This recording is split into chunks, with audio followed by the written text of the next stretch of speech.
လောကမှာမြင့်မြတ်တဲ့ပုဂ္ဂိုလ်ဖြစ်ဖို့ရာအတွက်လေအမျိုးအစားနဲ့မဆိုင်ဘူးတဲ့ယုံညံ့တဲ့ပုဂ္ဂိုလ်လို့သတ်မှတ်ဖို့ရာလည်းပဲအမျိုးအစားနဲ့မဆိုင်ဘူးတဲ့ဒါဖြင့်ဘာနဲ့သတ်မှတ်တုံးဆိုမြတ်စွာဘုရားကမ္မုနာဝတ္တလောဟောတိကမ္မုနာဟောတိဖြစ်မနောသူ့ရဲ့လောက်ရသူ့ရဲ့ကိုချင်းတရားနဲ့သတ်မှတ်ရမယ်လို့ဒါတခက်ပေါ်ထွန်းလာတာလို့ခေါ်တယ်ပေါ့နော်ကိုချင်းတရားနဲ့ပတ်သက်ပြီးတော့ကိုချင်းတရားနဲ့သတ်မှတ်ပြီးတဲ့အခါကျတော့မှဒီပုဂ္ဂိုလ်ဟာမြင့်မြတ်တယ်ဒီပုဂ္ဂိုလ်ဟာမမြင့်မြတ်ဘူးဒီပုဂ္ဂိုလ်ကအထက်တန်းဒီပုဂ္ဂိုလ်ကအောက်တန်းလို့ဆိုတာသူ့ရဲ့လောက်ရနဲ့သတ်မှတ်ရမယ်ဆိုဒီအတွေးခေါ်တရားဂေါရမမြတ်စွာဘုရားပေါ်လာမှာပေါ်လာတဲ့စကားတစ်ခုပဲအဲ့တော့မြတ်စွာဘုရားဘယ်လောက်ထိအောင်ရှင်းပြတော့ဆိုရင်ဒါရှင်းရှင်းလေးပဲတဲ့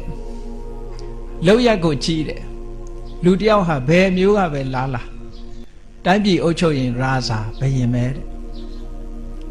စစ်တိုက်လို့ရှိရင်စစ်သားပဲခိုးစားရင်တခိုးတယ်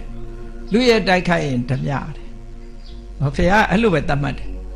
အယောင်းဝယ်လို့ရင်ကုန်တယ်နော်စိုက်ပျိုးစားလို့ရှိရင်လယ်သမားဟော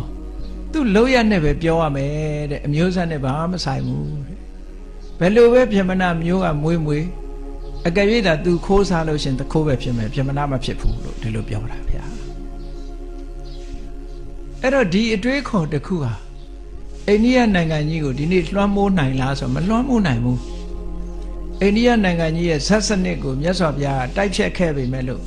အိန္ဒိယနိုင်ငံဇတ်စနစ်ကအလွန်ကြီးတော့ဒီကနေ့ဇတ်အတိုင်းပဲသူတို့က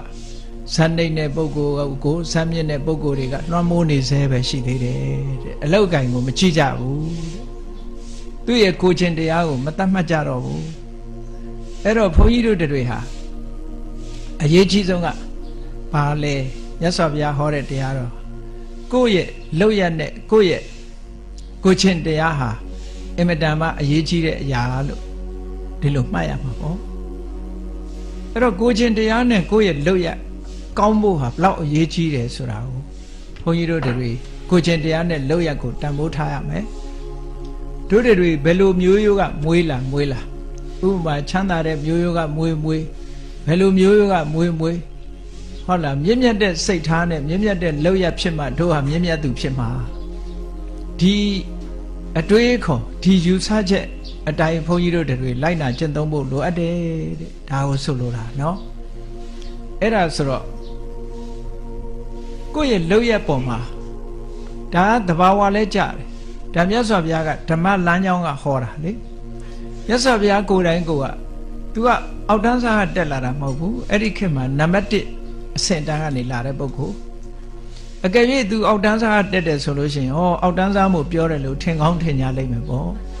မဟုတ်ဘူး तू ကနံပါတ်1အဆင့်ကနေပြီးဒီစကားပြောတာမင်းတို့နံပါတ်1ကမွေးတိုင်းနံပါတ်1မဖြစ်ဘူးတဲ့နံပါတ်1ဖြစ်အောင်မလုပ်ရမလဲဆိုရင်နံပါတ်1ဖြစ်အောင်စိတ်ဓာတ်မြင့်မြတ်ရမယ်လောက်ရတဲ့မြင့်မြတ်ရမယ်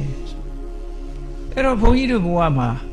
မြင့်မြတ်တဲ့ပုဂ္ဂိုလ်ဖြစ်ဖို့ရာအတွက်မြင့်မြတ်တဲ့အလုပ်ကိုလုံးဝမြင့်မြတ်တဲ့ပုဂ္ဂိုလ်ဖြစ်မယ်အဲ့တော့ကိုလုပ်တဲ့အလုပ်ကမြင့်မြတ်မှပါရမီဖြစ်မယ်လို့ဒီလိုပြောတာကိုလုပ်တဲ့လုပ်ရကနှိမ့်ချနေရင်ပါရမီမခေါ်နိုင်ဘူးတဲ့ကိုလုပ်တဲ့အလုပ်ဟာမြင့်မြတ်ရမယ်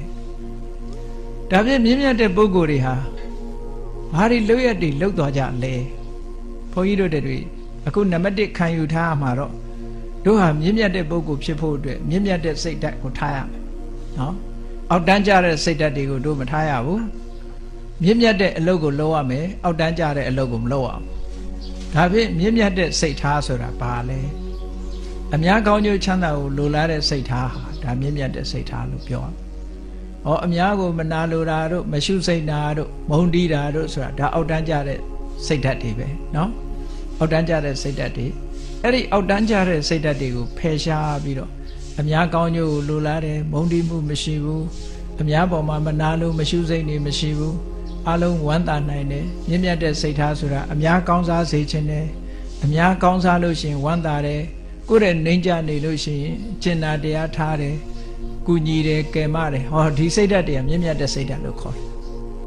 အဲ့ဒီလိုမြင့်မြတ်တဲ့စိတ်ဓာတ်တွေရှိတဲ့ပုဂ္ဂိုလ်ဟာမြင့်မြတ်တဲ့ပုဂ္ဂိုလ်ဖြစ်လာတာ